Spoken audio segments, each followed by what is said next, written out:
उन्होंने बड़ा स्पष्ट कहा है कि ऐसे न्यायाधीशों को और पद छोड़कर राजनीति में आ जाना चाहिए। और न्यायपालिका जिस प्रकार से केस को सुने बिना फैसला सुना रही है, तो ये तो न्यायाधीशों को देखना चाहिए, देश के चीफ जस्टिस को देखना चाहिए, सुप्रीम कोर्ट के चीफ जस्टिस को देखना चाहिए या वो न्यायाधीश होने के लायक भी है या नहीं है। नमस्कार, जनमत की पुकार में आपका स्वागत है। हिंदू संगठनों द्वारा रानीबाग में कैंडल जलाकर कन्हैया लाल को दी गई श्रद्धांजलि।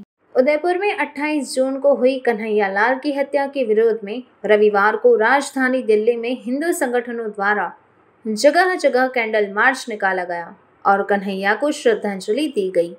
इस दौरान हिंदू कार्यकर्ताओं द्वारा गायत्री मंत्रोच्चारण व हनुमान चालीसा पाठ किया जा रहा था। इस दौरान हिंदू संगठनों की ओर से सामूहिक विरोध प्रदर्शन भी किया गया, जिसमें हजारों की संख्या में संत और हिंदू संगठनों के लोग और भाजपा कार्यकर्ता जुटे। इसी कड़ी में रानीबाग मार्केट में हिंदू संगठनों द्वारा कैंडल जलाकर कन्हैया लाल को श्रद्धांजलि दी गई और इस दौरान सेवा भारती दिल्ली प्रदेश के संगठन महामंत्री सुखदेव भारद्वाज ने कहा कि हिंदुओं को संगठित होना पड़ेगा। इस दौरान भारतीय जनता पार्टी दिल्ली प्रदेश के कार्यकारिणी सदस्य जोगिंदर खट्टर, पूर्व पार्षद वंदना जेटली, शशिदत्त जेटली, खेमचंद्र शर्मा, गोपाल शर्मा, बबली गुलाटी सहित भारी संख्या में दुकानदारों व स्थानीय लोगों ने कन्हैया को श्रद्धांजलि दी। आप देख रहे हैं जनमत की पुकार न्यूज और मैं भी मौजूद हूं रानीबाग मार्केट में, जहां पर कन्हैया लाल को श्रद्धांजलि दी जा रही है और हमारे साथ मौजूद है सुखदेव जी। सुखदेव जी आज श्रद्धांजलि दे रहे हैं। हाँ, हम सबको ही पता है, पूरे देश को पता है जिस प्रकार से कन्हैया लाल की नृशंस तरीके से हत्या की गई।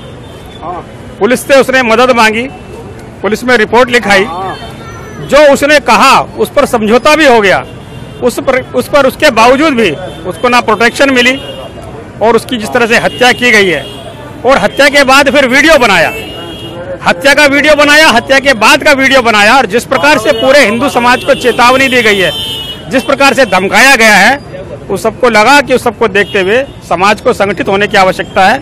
पूरे हिंदू समाज में रोष है। मेरी बहुत लोगों से बातचीत हुई है, अलग अलग विचारधाराओं के लोगों से बातचीत हुई है, मेरी महिलाओं से बातचीत हुई है, बहनों से बातचीत हुई है, बच्चों से बातचीत हुई है, नौजवानों से बातचीत हुई है, बहुत सारे अलग अलग विचारों के पत्रकारों से बातचीत हुई है। सब में रोष है इस घटना को लेकर। और बड़े दुख की बात यह है कि कन्हैया लाल के साथ साथ एक घटना हम और भूल रहे हैं, उमेश कुमार की। 21 जून को उसकी भी हत्या इसी कारण से हुई थी और उसने भी केवल एक नूपुर शर्मा के स्पोर्ट में स्टेटस लगाया था। एक डॉक्टर हैं, उनको वीडियो बनाकर माफी मांगनी पड़ी। तो जिस प्रकार से नैरेटिव सेट करने का प्रयास कर रहा है यहाँ के ये मुस्लिम समाज को भी, कुछ मुस्लिमों ने इसका विरोध जरूर किया है, लेकिन बड़ी संख्या में आकर इस तरह की शक्तियों को रोकने के लिए, इन अराजक व्यक्तियों को रोकने के लिए ये मुस्लिम समाज को भी आगे आना पड़ेगा, सरकार को भी आना पड़ेगा और कठोर कदम उठाने पड़ेंगे। समाज के अंदर बहुत जबरदस्त तरीके से रोष है, उस रोष को प्रकट करने के लिए ही आज हमने यहाँ पर रानीबाग में श्रद्धांजलि का कार्यक्रम रखा है और ये पूरे दिल्ली के अंदर आज इस प्रकार के कार्यक्रम हो रहे हैं। कल भी हुए हैं, आज भी हो रहे हैं और कल भी रहेंगे। तो ये 2-3 दिन तक लगातार पूरे दिल्ली के अंदर जो लोगों का रोष है वो इसको प्रकट करने के लिए और श्रद्धांजलि के कार्यक्रम हो रहे हैं। कोर्ट ने नूपुर शर्मा को टीवी पर माफी मांगने को कहा है। देखिए, मैं न्यायालय के मामले में बहुत ज्यादा तो कुछ कह नहीं सकता, मैं एक साधारण सा व्यक्ति हूँ, लेकिन पूर्व न्यायाधीश जस्टिस एस.एन. ढींगरा जी ने जो कमेंट करने वालों को, जो जिस प्रकार से जो न्यायाधीश की जो टिप्पणी है उस पर उन्होंने जो कहा है वो बहुत सुनने वाला है। उन्होंने बड़ा स्पष्ट कहा है कि ऐसे न्यायाधीशों को और पद छोड़कर राजनीति में आ जाना चाहिए और ये भी सुनने में आया है कि वो एक पॉलिटिकल परिवार से ही संबंधित रखते थे। न्याय की मूल भावना का उन्होंने उल्लंघन किया है। पूरे देश को उनसे बहुत दुख है। इस देश के लोग अगर सबसे अधिक विश्वास करते हैं तो न्यायपालिका पे करते हैं और न्यायपालिका जिस प्रकार से केस को सुने बिना फैसला सुना रही है, तो ये तो न्यायाधीशों को देखना चाहिए, देश के चीफ जस्टिस को देखना चाहिए, सुप्रीम कोर्ट के चीफ जस्टिस को देखना चाहिए या वो न्यायाधीश होने के लायक भी है या नहीं है, क्या उन्होंने इस प्रकार का कैसे टिप्पणी की है। अगर कोई साधारण व्यक्ति करता तो ठीक था, लेकिन न्याय को जानने वाले ही अगर न्याय की धज्जियां उड़ाएंगे तो फिर देश का आम जन जाएगा कहाँ। उसको बहुत धक्का लगा है देश के लोगों को न्यायाधीश की टिप्पणी से और लोगों को बहुत दुख है। मुझे स्वयं व्यक्तिगत रूप से बहुत दुख है, मैं बहुत क्षुब्ध हूँ। केजरीवाल आज गुजरात दौरे पर गए थे, उन्होंने कहा है कि भाजपा दंगाइयों की पार्टी है। केजरीवाल जी का जवाब तो देखो, मूल रूप से तो मैं कोई पॉलिटिकल व्यक्ति नहीं हूँ, इसलिए राजनीतिक पार्टी का जवाब राजनीतिक लोग देंगे। लेकिन मैं सिर्फ एक निवेदन करना चाहता हूँ। अखलाक के घर पर 1 करोड़ का चेक लेके गए थे केजरीवाल जी। कन्हैया के भी छोटे छोटे बच्चे हैं। जो उमेश कुमार की अमरावती में हत्या हुई है उसके भी छोटे छोटे बच्चे हैं। अगर उनकी भी कुछ सहायता करते तो अच्छा होता।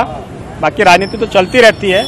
वो स्वयं एक हिंदू हैं, इस देश के एक राज्य के मुख्यमंत्री हैं, एक राजनेता हैं। तो ऐसी हल्की टिप्पणियां ना करके और इस तरह की घटनाओं के पुरजोर उनको कंडेम करना चाहिए, विरोध करना चाहिए। और जिस प्रकार से वो अखलाक की हत्या के ऊपर 1 करोड़ का चेक लेके गए, 50-50 लाख का चेक इनको भी देते तो ज़्यादा अच्छा रहता। राजस्थान सरकार से आप लोग क्या मांग कर रहे हैं?